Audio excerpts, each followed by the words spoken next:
Gold, trusted gold buyers. మీరు తాకట్టు పెట్టిన బంగారాన్ని విడిపించి ఈ రోజు ఉన్న మార్కెట్ ధరకు కొనబడను.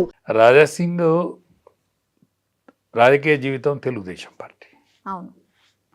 దాని తర్వాత రాజాసింగ్ వచ్చిన తర్వాత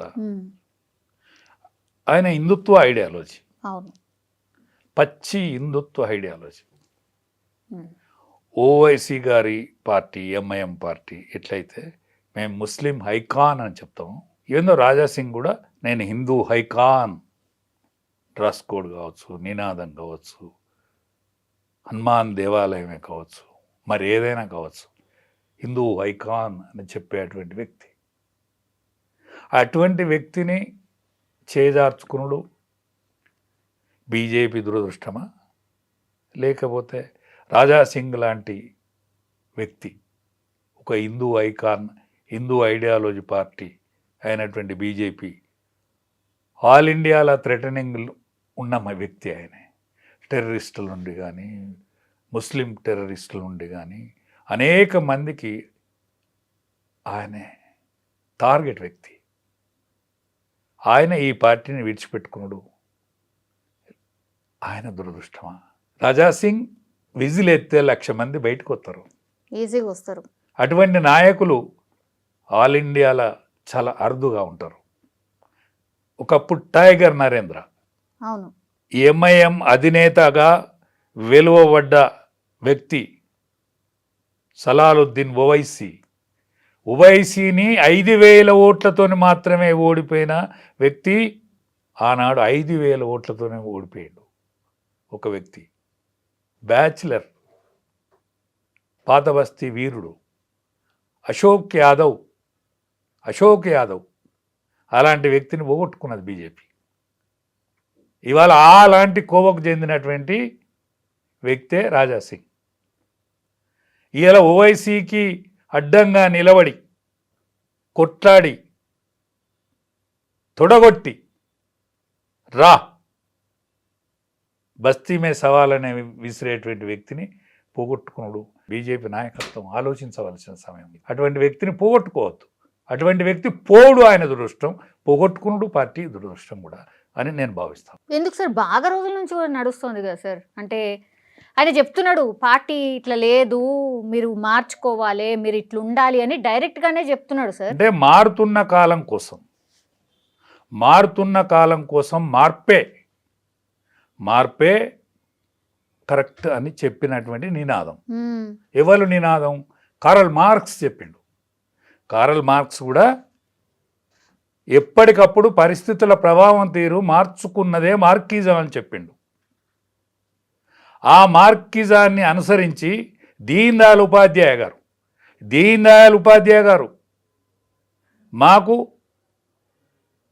రెండవ జనసంఘ్ రెండవ అధ్యక్షుడు, మా ప్రథమ అధ్యక్షుడు కశ్మీర్లో చనిపోయిన తర్వాత కన్నీళ్లతో బాధ్యత తీసుకున్నటువంటి దీన్ దయాళ్ ఉపాధ్యాయ గారు, కారల్ మార్క్స్ ఏదైతే మారుతున్న ప్రపంచం కోసం, పేద జనాని కోసం తపించిన ఋషి. కానీ ఆయన చూపెట్టిన మార్గం కరెక్ట్ కాదు. మన మార్గం పేదోని కిందనే సంపద ఉంటుంది. ఎట్లా ఉంటుంది సంపద? తామరాకు కింద నీళ్ళు ఎట్లయితే ఉంటుందో పేదోని దగ్గర ఉండేదే సంపద. కానీ సంపద నాకున్నదని పేదోని తెలియదు, నా దగ్గరనే ఉన్నదని పేదోని తెలియదు. తామరాకు ఎట్లయితే నీళ్ళల్లో తామరాకు ఉంటుందో నీళ్లను గ్రహించే శక్తి తామరాకు ఉండదు. ఆ గ్రహించేటట్టు చేసేటువంటి బాధ్యత జనసంఘ్ కార్యకర్త మీద ఉన్నది. తొలి పేదవాడు సుఖాన్ని అనుభవించినప్పుడు, కనీస అవసరాలు వెళ్ళినప్పుడు మాత్రమే మన పార్టీకి నిజమైన నివాళి. కారల్ మార్క్స్ తప్పించిన ఋషి, కానీ గతి తప్పిన ఋషి కారల్ మార్క్స్.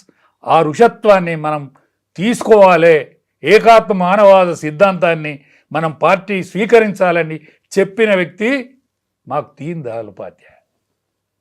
అటువంటి పార్టీలో మేము ఉన్నందుకు మేము గర్వించి బతికేది. పేదరికాన్నైనా అనుభవించేది, ఎన్ని కష్టాలనైనా అనుభవించేది, మమ్మల్ని సపోర్ట్ చేసేటోళ్ళు లేకున్నా సంతోషపడేతోళ్ళం, 5 కార్యకర్తలున్నా ఆనందంగా గడిపిన వాళ్ళం. అటువంటి పరిస్థితి నుంచి ఇవాళ భారత రాజకీయాలను శాసించే దశకి వెళ్ళినాం. ఇటువంటి దశలో ఇప్పుడు తెలంగాణలో జరిగేటువంటి పరిస్థితులు ఏవైతున్నాయో అవి హర్షించదగ్గ విషయాలు అయితే కావు. ఓకే, పార్టీలో ఉంటూ కూడా మీరు ఈ మాట చెప్తున్నారు అని అంటే ఇప్పుడు రాజా సింగ్ రిజైన్ చేయడం, ఆ రిజైన్ని యాక్సెప్ట్ చేయడం మీరు హర్షిస్తారా, ఒప్పుకుంటారా సార్? బాధపడతా. ఓకే, బాధపడతా. పార్టీ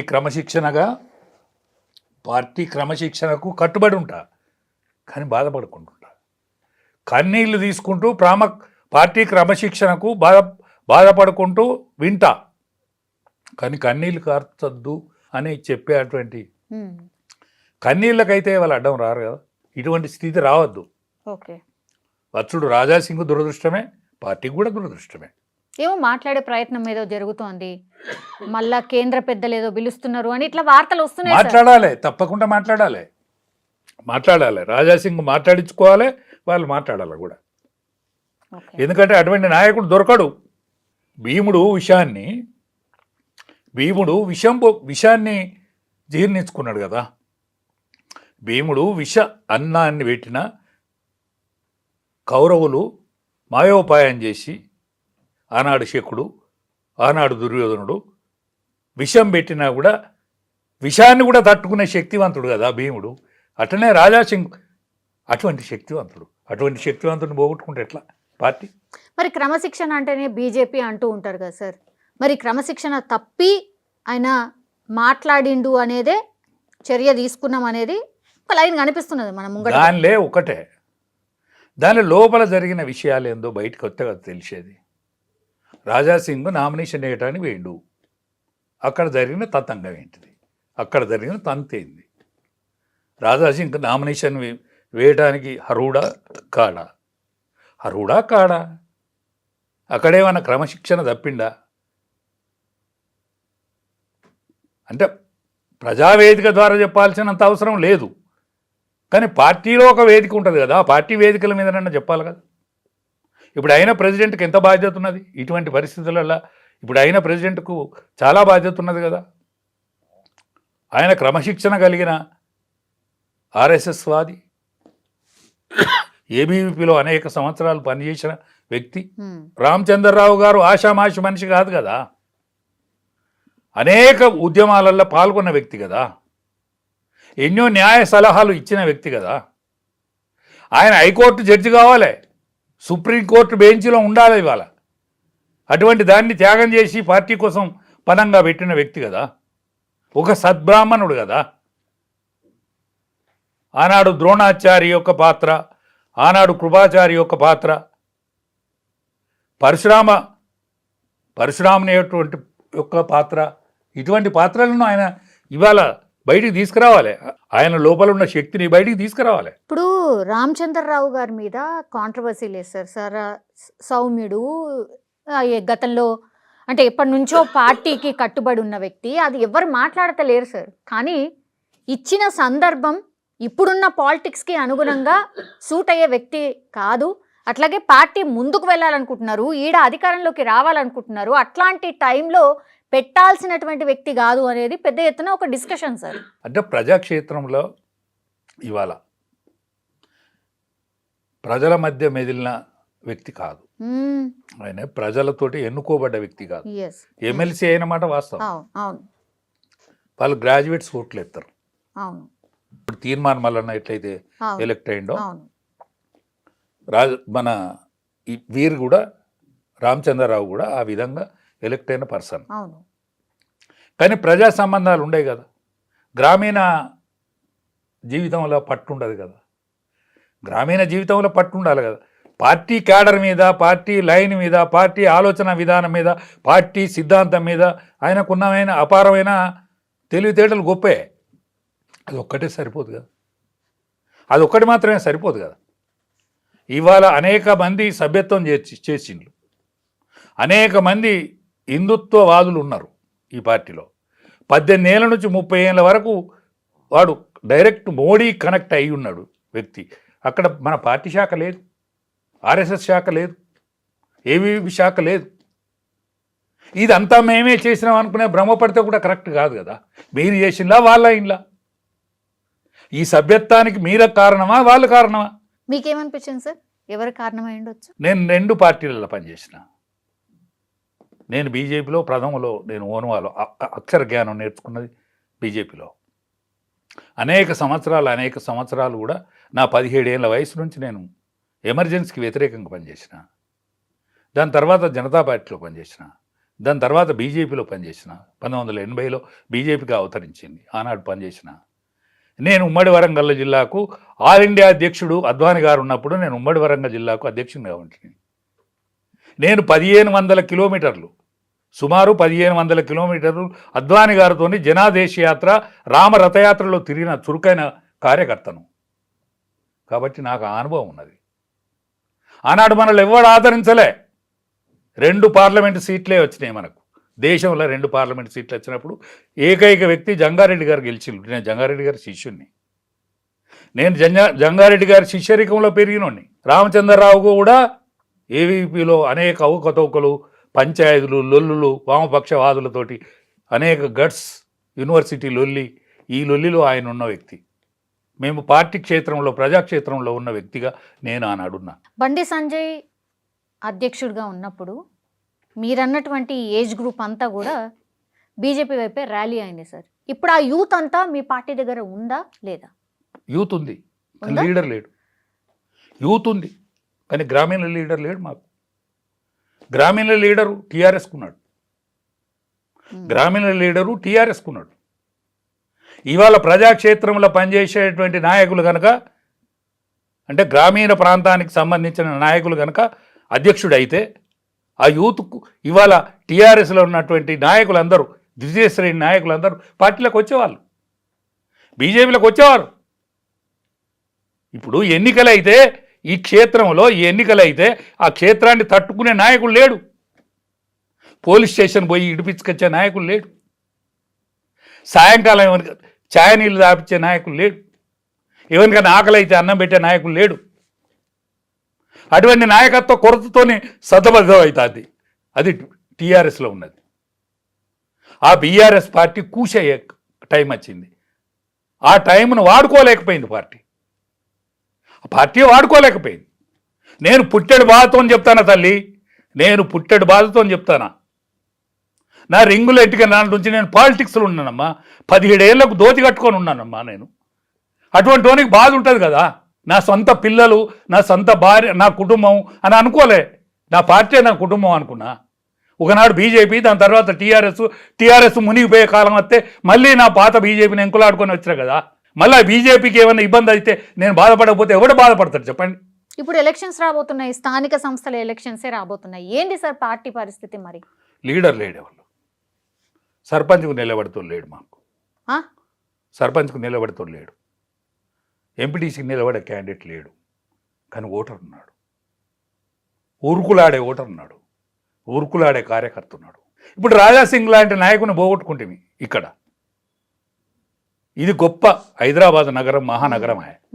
ఈ నగరంలో మా ఫేస్ వాల్యూ లేకపోతే ఎట్లా? మా ఫేస్ వాల్యూ ఉండాలి కదా. ఇప్పుడు అయినా రామచంద్రరావు గారు ఆయన విజ్ఞతను ఉపయోగించి, ఆయన సీనియారిటీని ఉపయోగించి ఒక యోగ్యునిగా ఇక్కడున్న 8 మంది పార్లమెంట్ మెంబర్లను, 8 మంది అసెంబ్లీ మెంబర్లను ఒక్క తాటి వీధికి తీసుకొచ్చి, ఎస్ మేమందరం ఉన్నాం, మా దానిలో మా కలహాలు వద్దు, ఈ చిన్న చిన్న పంచాయతీల జోలి పోవద్దు. నేను బండి సంజయ్ గారికి ఒక దండం పెట్టి చెప్తాను. 2 చేతుల దండం పెట్టి చెప్తానా సంజయ్ గారికి? ఎందుకు సార్? వద్దు. నువ్వు అదృష్టవంతుని. నువ్వు కార్పొరేటర్ స్థాయి నుంచి నువ్వు ఒక కేంద్ర మంత్రి దానిక ఎదిగినావు. నువ్వు చిన్న చిన్న పంచాయతీల జోలికి రావద్దు. నువ్వు విశాల విధానంతో బతకాల. నువ్వు చిన్న చిన్న పంచాయతీలు పెట్టుకోవద్దు. నువ్వు ఒక విజన్తో నువ్వు వెళ్ళిపోవాలి. నీ అధ్యక్షతన పార్టీ డెవలప్ అయిందన్న మాట వాస్తవం. మరి ఆయన్నే కొనసాగించవచ్చు కదా, ఎందుకు పక్కన? ఆయన మొన్న కాకపోయిండు. ఎవరద్దన్నాడు? ఆయన మొన్న కాకపోయిండు. ఆయనే కాకపోయిండు. మన అరవింద్ గారు కాకపోయిండు. ఈటెల రాజేందర్ ఎందుకు కానీయలేదు? అయితే బాగుంటుంది సార్. అదే నా పంచాయతీ. ఈటెల రాజేందర్ కనుక అయితే ఒక్క టీఆర్ఎస్ ద్వితీయ శ్రేణి నాయకుడు ఒక్కడు కూడా టీఆర్ఎస్లో ఉండకపోదురు, ఆ? ఒక్కడు కూడా ఉండకపోదురు, చాప చుట్టుకొని వస్తారు. ఎందుకంటే ఆ కుటుంబ కలహాలతో బతుకుతుంది ఆ పార్టీ. ఆ కలహాల కంటే దారి చూపే నాయకుడు, మా దాంట్లో ఎదిగిన నాయకుడు, 20 ఏళ్ళు మాతో పెరిగిన నాయకుడు, అనేక బాధ్యతలు చేసిన నాయకుడు, ఒక ఆర్థిక మంత్రిగా ఆరోగ్య శాఖ మంత్రిగా ఉన్న నాయకుడు, పోరాటంలో ఉన్న నాయకుడు, అనేక సంవత్సరాలు ప్రతిపక్షంలో బతికిన నాయకుడు, ఇంటికి పోతే టిఫిన్ తినచ్చు, ఆకలి అయితే అన్నం తినచ్చు, హాస్పిటల్కు పంపుతాడు, అడ్మిషన్ చేయిస్తాడు అనేటువంటి పేరున్నది ఆయనకు. ఏ ఒక్క నాయకుని ఇంటికాడనన్నా టిఫిన్ నడుతుందా? ఏ ఒక్క నాయకుని ఇంటికాడనన్నా భోజనం పెడతారా? ఏ ఒక్క నాయకుని ఇంటికాడనన్నా ఛాయ పోతారా? ఈటల రాజేందర్ అన్నసత్రం బతుక నడుతుంది. అటువంటి నాయకుని చేయపేలు.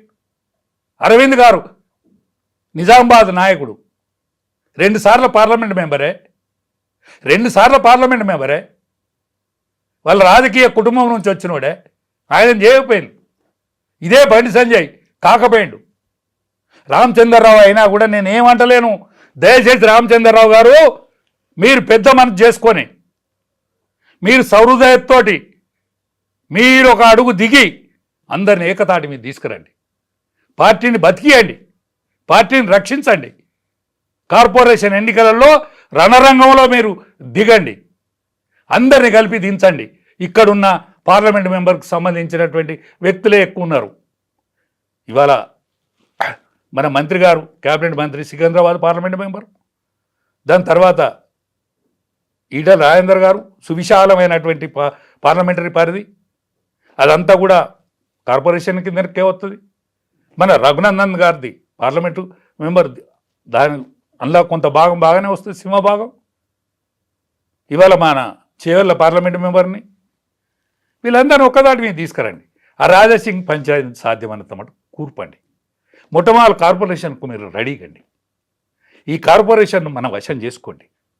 కార్పొరేషన్ కొట్టేస్తే మనకు తల హైదరాబాద్ గురించి చర్చ ప్రపంచ దేశాలలో ఉన్నది.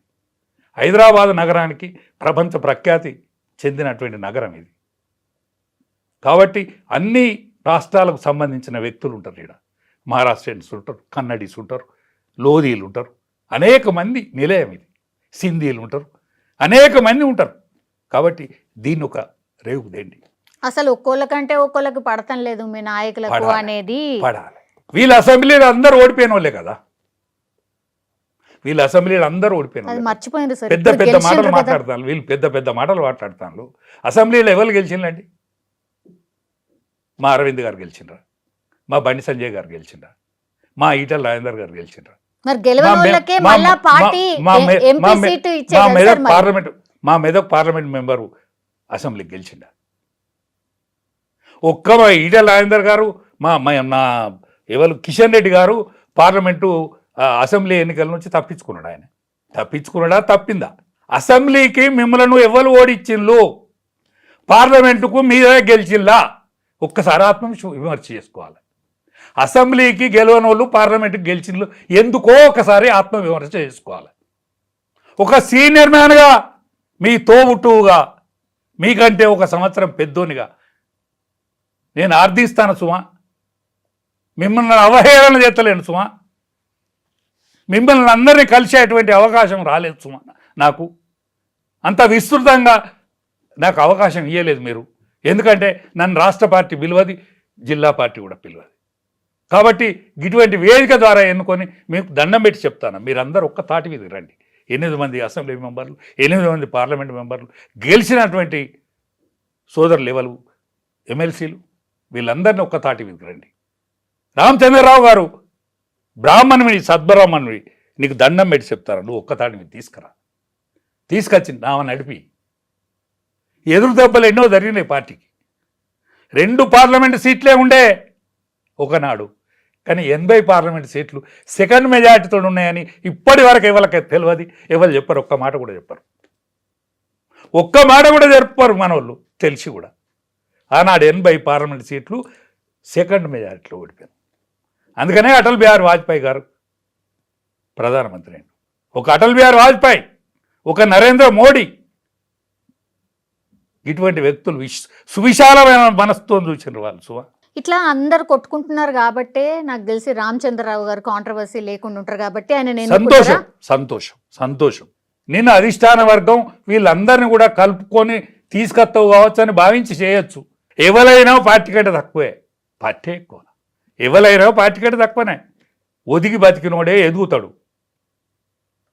తలెత్తుకున్నోడు తల దించాల్సి వస్తుంది. అసలు పార్టీ ఏం కార్యక్రమాలు తీసుకుంటుంది సార్? ప్రజల్లో అసలు ఎక్కడ ఉంది సార్ పార్టీ? గ్రామీణ ప్రాంతాల్లో మీరన్నట్టుగా అసలు లీడర్షిప్ లేదు కాబట్టి, మరి మీరు చెప్పకనే చెప్తున్నారు లీడర్షిప్ లేదు కాబట్టి ఏమైతుందో తెలియదు అనేది అంటే మీరే ఒకటేనమ్మా, చెప్తున్నారు. ఒకటే. కాంగ్రెస్ పార్టీ 20 నెలలకే కాంగ్రెస్ పార్టీకి, ఎందుకంటే ప్రజాక్షేత్రంలో అది పాజిటివ్ ఓటుతో గెలవలే, నెగటివ్ ఓటుతో కాంగ్రెస్ పార్టీ గెలిచింది. అన్నేమో కానీ కేసీఆర్ వద్దనుకుంటే కేసీఆర్ ఓడిపోయింది తప్ప కాంగ్రెస్ పార్టీ గెలవలే. 8 అసెంబ్లీ సీట్లు వచ్చినోడు 8 పార్లమెంటు సీట్లు గెలిచిండు మళ్ళా. అంటే 8 ఏళ్ళు 56 సీట్లల్లో మళ్ళీ ఇంకో 10 సీట్లల్లో ప్రాణం వచ్చింది. అంటే 60 అసెంబ్లీ సీట్లలో ప్రాణం వచ్చింది. మీరందరూ కలిసి ఉంటే రాజ్యం వస్తుంది. బీసీ ఉద్యమాన్ని కూడా ఒడిచిపట్టుకోండి. ఇప్పుడు వచ్చిన బీసీ ఉద్యమాన్ని కూడా మీరు ఒడిచిపట్టుకొని ముందడికి జరపండి. దీన్ని మీరందరూ కలిసి ఉంటే సాధ్యమే. కలహాలు పెట్టుకుంటే మీ ముఖాన ఎవరు చూడడు. కేసీఆర్ హెల్త్ మంచుకుంటే టీఆర్ఎస్ఏ బలపడుతుంది. నేను స్వయంగా చెప్తానా, కేసీఆర్ హెల్త్ సరిగ్గా లేదు, అంత కలహాలు ఎక్కువైనాయి, కుటుంబ కలహాలు అవి. అందుకనే మీరు కలిసి ఉంటే మీ దగ్గరికి రాజ్యం నడిచేస్తుంది. సంపూర్ణ తెలంగాణ రాలేదు, సంపూర్ణ తెలంగాణ కోసం ప్రయత్నం చేయండి. పేదోని బతుకు బాగుపడలేదు. ఏ పేదోడైతే 1000 సంవత్సరాల బానిసత్వం 77 సంవత్సరాల స్వాతంత్రంలో తెలంగాణ ప్రాంతం ఎన్నడూ బీసీ ఎస్సీ ఎస్టీలకు అన్యాయం జరిగింది. కాబట్టి మన పార్టీతోనన్న న్యాయం జరిగేటట్టు చూడండి. రాబోయే రోజుల్లో రామచంద్రరావు గారు మీ నాయకత్వంలో ఒక బీసీ ముఖ్యమంత్రిని చెయ్యండి, చేసే యోచన చేయండి. ప్రజాక్షేత్రంలో భరోసా నింపండి. బీసీకి సంబంధించిన స్టాండ్ ఏంది సార్? అసలు బీజేపీ బీసీ వైపు ఉందా అని అంటే నమ్మశక్యంగా అంటే అనిపిస్తలేదు. ఒక్కటే ఆల్ ఇండియాలో జరిగిన పరిణామాలను ఒకసారి గుర్తు చేసుకుంటే, యావత్ భారతావని 77 సంవత్సరాల స్వాతంత్రంలో ఒక బీసీ ప్రధానమంత్రి ఒకటోసారి, రెండోసారి, మూడోసారి 3 సార్లు బీసీ ప్రధానమంత్రి అయిండు. సువిశాలమైనటువంటి మధ్యప్రదేశ్కు ఒక బీసీ ముఖ్యమంత్రి అయిండు. జాట్స్ పరిపాలించినటువంటి రాష్ట్రానికి ఇవాళ ఒక బీసీ ముఖ్యమంత్రి అయిండు. ఒరిస్సాలో రాజులు పరిపాలించిన ప్రాంతానికి ఒక ఎస్టీ ముఖ్యమంత్రి అయిండు. అంటే బీసీ వేవును ఎవరు ఆపలేరు, బీసీ వేవును ఎవరు ఆపకుంటున్నది. ఏనాడో తమిళనాడులో బీసీ ఐడియాలజీ ఫామ్ అయి ఉన్నది. అది కర్ణాటకలో కూడా కాంగ్రెస్ అవలంబించక తప్పలేదు. ఇవాళ బీసీ ముఖ్యమంత్రినే చేయాల్సిన అవసరం కాంగ్రెస్ పార్టీ కూడా ఏర్పడ్డది.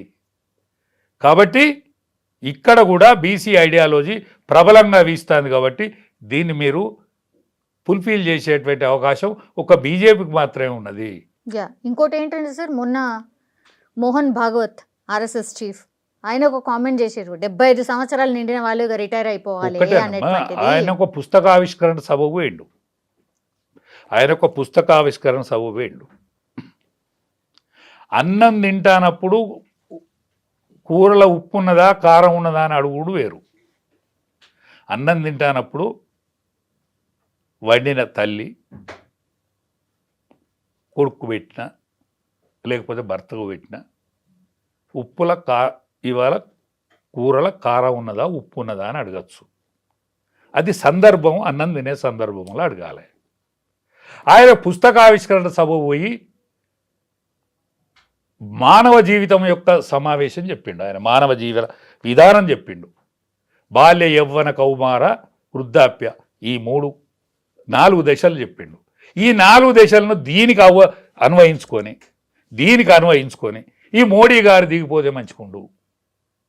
మోడీ గారు ప్రపంచ దేశాల సరసన నవయువకునిగా మెదులుతాండు. ఆయనతోని పోటీ పడలేకపోతాండు.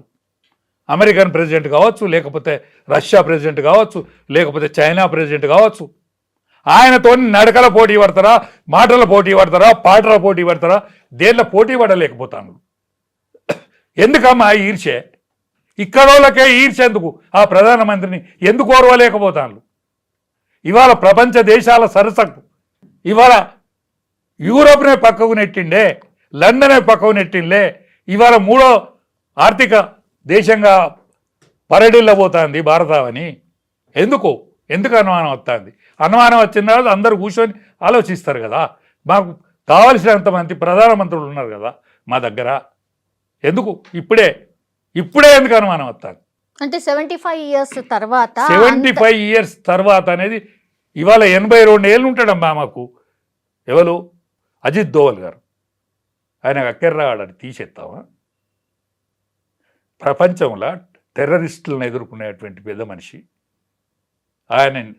ఇవాళ ఆయన నాయకత్వంలో జరిగేటువంటి దాన్ని అన్యోకన్ను వద్దా? ఎందుకంటే ఎవరిని పడితే వాళ్ళని ఎదుర్కొంటాను, టెర్రరిస్టులను ఏర్పారెత్తాను, ప్రపంచ దేశాలలో మన దేశం అంటే భయపడతాను సుమా, అన్యోకన్ను వద్దా? అక్కెర్రాన్ని పూరంగా తీసుకొచ్చి పెడతాం, ఏం దేలో నుండి పెడతాం అని అందామా? ఆయన ఉంచుతాం. అంత కోపం ఎందుకు? ఏమో ఆర్ఎస్ఎస్కి సంబంధించిన చీఫే ఇట్లా అనడం. ఆర్ఎస్ఎస్కు సంబంధించిన వ్యక్తి పుస్తకావిష్కరణ సభకు మాట్లాడిన మాటను తీసుకొచ్చి ఇక్కడ పెడితే ఎట్లా? దానికి తేడాలు ఉంటాయి కదా. సో ప్రధానమంత్రి ఈసారి ఆయనే ఉంటారు, ఆ నెక్స్ట్ టర్మ్ కూడా ప్రధానమంత్రి నరేంద్ర మోడీ. ప్రజలు అలిసిపోయేది, ప్రజలు వద్దనేది అనుకుంటాడు. ఏందమ్మా పార్టీకి ఏం సంబంధం? ప్రజలకు వద్దనే సేపు ఉంటాడు. ప్రజలకి వద్దు అని ఓడిస్తారే పెడితే. ఆయన ఓడిపోతాడని తెలిసినాక ఆయనే ఉండడు. ఆయనంత విజ్ఞుడే. ఎస్ నేనే వద్దు చేసే కాడి చేసిన, ఎస్ నెక్స్ట్ నా వారసుడు వీళ్ళని ప్రకటిస్తాడు. ఏమి కానీ ఎందుకు సార్ మరి తెలంగాణ వైపు ఎందుకు చూస్తలేరు? మరి ఏమైతుంది? తెలంగాణకి ఇంకా 3.5 సంవత్సరాల టైం ఉన్నదమ్మా. పార్టీ పరిస్థితి 3.5 సంవత్సరాల టైం ఉన్నది. ఈ స్థానిక సంస్థల ఎన్నికలు అయితేయా కావా ఇంకా అది తేలలేదు. అంటే తెలంగాణ మీద దృష్టి పెట్టట్లేదు కాబట్టే కాంగ్రెస్లో కుమ్ములాటలు కామన్ సార్. ఇప్పుడు దానికంటే ఎక్కువ బీజేపీలో కనబడుతున్నది అనేది మీ మీద చర్చ. ఒక్కటే అమ్మా, రామచంద్రరావు గారిని ప్రెసిడెంట్గా చేసిండ్రు, ఎవరైనా విమర్శించిల్లా పార్టీ నాయకత్వం? ఎందుకు చేసిండ్రు? రామచంద్రరావు అనర్హుడు అని అన్నారా ఎవరైనా ఒక్కసారి? పోనీ హ్యాపీ ఉన్నారా సార్? మరి హ్యాపీ లేకపోవచ్చు కానీ అనిగైతున్నారా? హ్యాపీ ఉన్నారా లేరా అనేది తెలియదు కానీ వ్యతిరేకించే మనిషి అయితే కనిపించలేడు కదా. అందుకనే పార్టీ ఏదైనా నిర్ణయం తీసుకుంటే అందరు కట్టుబడి ఉంటారు, కట్టుబడి పనిచేస్తారు. కాబట్టి పార్టీలో ఉండేటువంటి లొసుకులు ఏమైనా ఉంటే చదువుకొని ముందుకు పోవాలని నా విజ్ఞప్తి.